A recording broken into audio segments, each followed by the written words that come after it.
Je voudrais d'abord m'excuser d'être venu en retard, je n'ai pas pu être là au début. Et vous remercier de me donner la parole pour témoigner. Féliciter.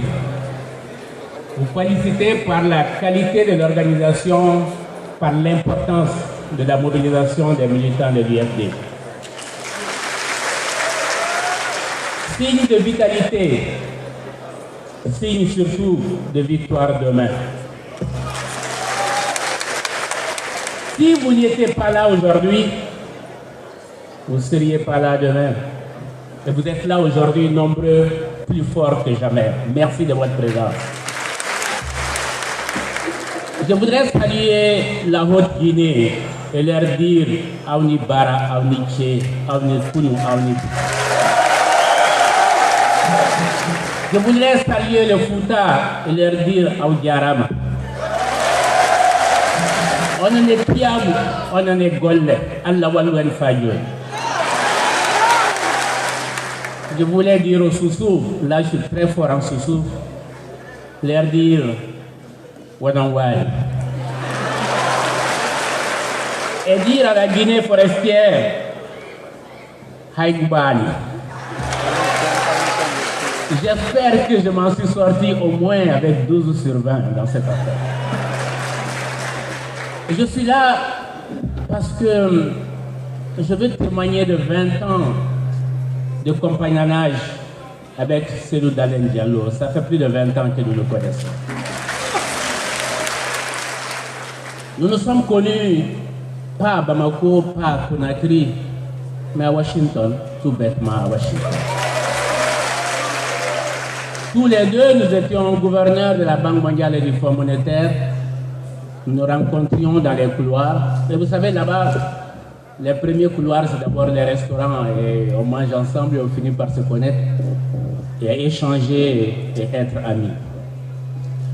Mais je retiens de Dalein, si le micro accepte, je retiens de Dalein d'abord son sens de l'amitié, de la camaraderie et un grand sens de la diplomatie. Je vais vous dire pourquoi. Dans les années 95-96, nous avions une très grande crise au sein des États africains. Nous étions 23 pays et nous étions représentés par un administrateur, et c'était l'administrateur des Comores qui s'appelle Ali Bourane, paix à son âme. Quand son mandat est fini, il devait être remplacé par le Djibouti, parce que c'est par ordre alphabétique. Mais le candidat de Djibouti ne nous convenait pas et on était donc en crise. J'ai eu à proposer le candidat du Mali. Imaginez-vous qu'on passe de Djibouti à Mali. Et Dalein m'a dit, je m'en occupe. Il a contacté tous les ministres concernés, tous les gouverneurs concernés. Et nous avons pu faire élire Bassari Touré du Mali à la place de Djibouti. Et c'est la première fois dans l'histoire de la Banque mondiale. Je voudrais dire qu'à cette rencontre, il y avait aussi Zéphrin Gabré du Burkina Faso, qui est aujourd'hui candidat au Burkina. Comme par hasard, nous sommes tous les trois candidats, et comme Dieu fait bien les choses, nous serons tous les trois élus. La deuxième rencontre importante avec Dalein, c'était au stade de Kankan, sous la présidence de feu le président Lassana Conté. Cellou était ministre chargé des travaux publics et moi, après le ministère des Finances, je me retrouve aussi ministre chargé des travaux publics. Nous nous sommes retrouvés à Kankan pour le lancement des travaux de la route Kankan-Bamako. Et nous avions promis au président Lassana Conté qui nous interpellait, est-ce que vous allez finir la route à temps? Est-ce que surtout ça va être transparent? Est-ce que vous êtes des gens corruptibles? Nous avons dit non. Et Dieu a montré qu'aucun de nous n'était corruptible. Et la route, Dieu faisant bien les choses, nous l'avons inaugurée ensemble. Lui, Premier ministre de Guinée, et moi, président de l'Union économique et monétaire ouest-africaine à Ouagadougou. C'est là où on découvre un homme compétent, un homme qui respecte ses engagements, un homme de rigueur, un homme pour lequel la gouvernance n'a pas de prix. Et je m'en félicite, et je vous félicite de l'avoir choisi. Mais vous savez, une route, ça mène à tout. Ça mène d'un village à l'autre, bien sûr. Mais nous avons découvert tous les deux que les routes mènent aussi à la politique. Et voilà que j'ai été candidat aux élections présidentielles. Et voilà que Dalen est candidat aux élections présidentielles. Mais les élections présidentielles, c'est compliqué. Très compliqué, je vous assure. Laisser un seul candidat, c'est déjà bon. N'en mettez pas deux, ça va être trop compliqué. Alors, ce qui s'est passé en Guinée est extraordinaire. C'est la première fois dans l'histoire du monde qu'un candidat arrive au premier tour avec 44% et arrive à perdre les élections.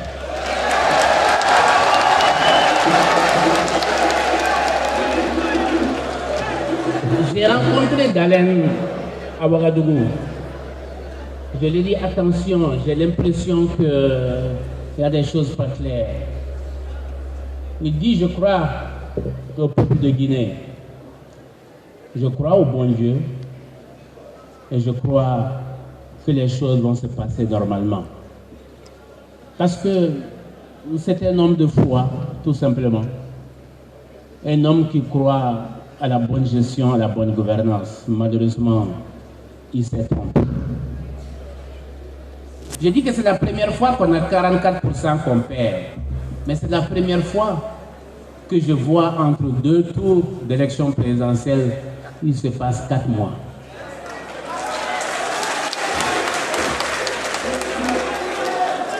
C'est de l'inédit. Et je crois que quand on vit ça et qu'on en est victime, c'est tellement difficile d'être tolérant. Et pourtant, Dalen a été tolérant. Il a montré qu'il est un homme de paix parce qu'il a placé la Guinée au-dessus de tout. Il a laissé l'FDG, il a laissé Dalen lui-même et sa famille. Il a préféré la Guinée. Il a préféré qu'il y ait la paix en Guinée. Et c'est pour ça qu'il y a la paix en Guinée aujourd'hui.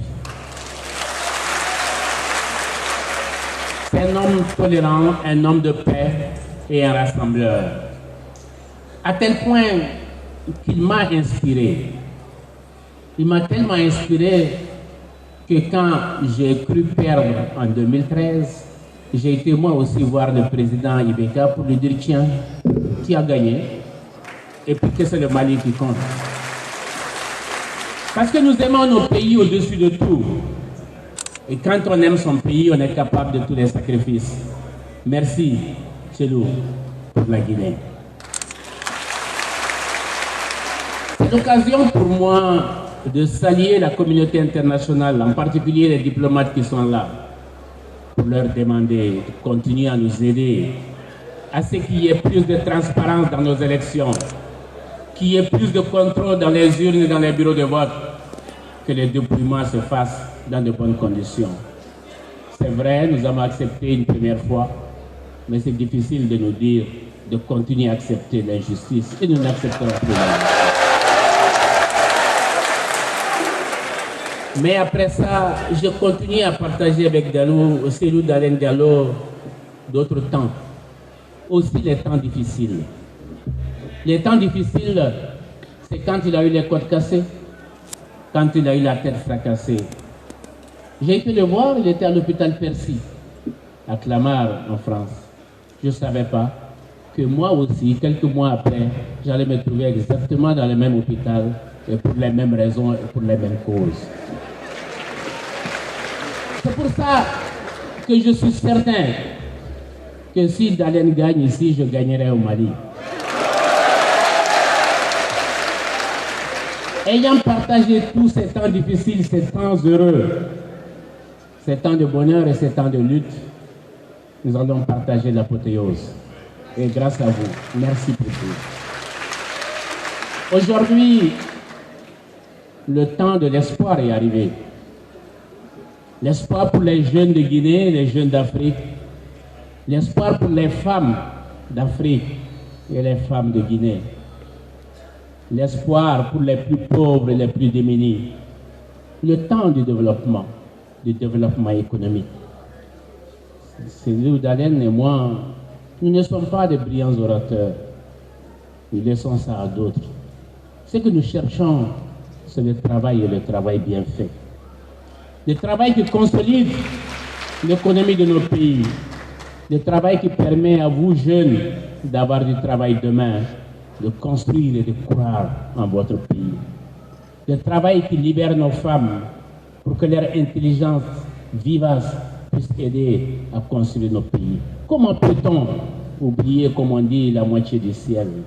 Comment peut-on oublier les femmes dans la construction des nations? Comment peut-on oublier les femmes africaines, celles qui se lèvent à 5 heures du matin et qui se couchent à 1 heure du matin? Nos mères et nos sœurs, soyez sûrs qu'avec nous, nous irons loin et nous irons très loin parce que nous ne pouvons pas ne pas tenir compte de ce que vous avez fait pour nous et ce que vous pouvez faire pour nos pays. Je voudrais m'arrêter là et dire que je suis là parce que Cellou Dalein, c'est mon ami, c'est mon frère. Votre parti n'a jamais manqué une manifestation de notre parti. Et notre parti est créé depuis 2003. Que ce soit un congrès, que ce soit une investiture. Vous avez marqué votre amitié parce que nous partageons les mêmes valeurs, celles de solidarité, de paix et de justice. Parce que nous voulons tous les deux, comme par hasard, nous sommes tous les deux chefs de file de l'opposition, mais nous voulons une opposition républicaine, celle qui respecte les droits, qui respecte la Constitution, qui respecte les lois, qui respecte les droits de l'homme.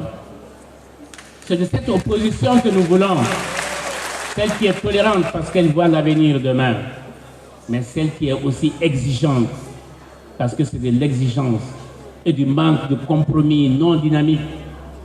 C'est de cette non-exigence qu'arrivent malheureusement les malheurs dans nos pays. Je voulais vous dire merci à tous. Gorgo Sus Saïd, Gorgo Sus.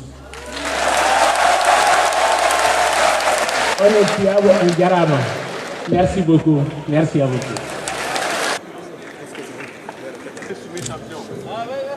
On l'appelle tous les champions.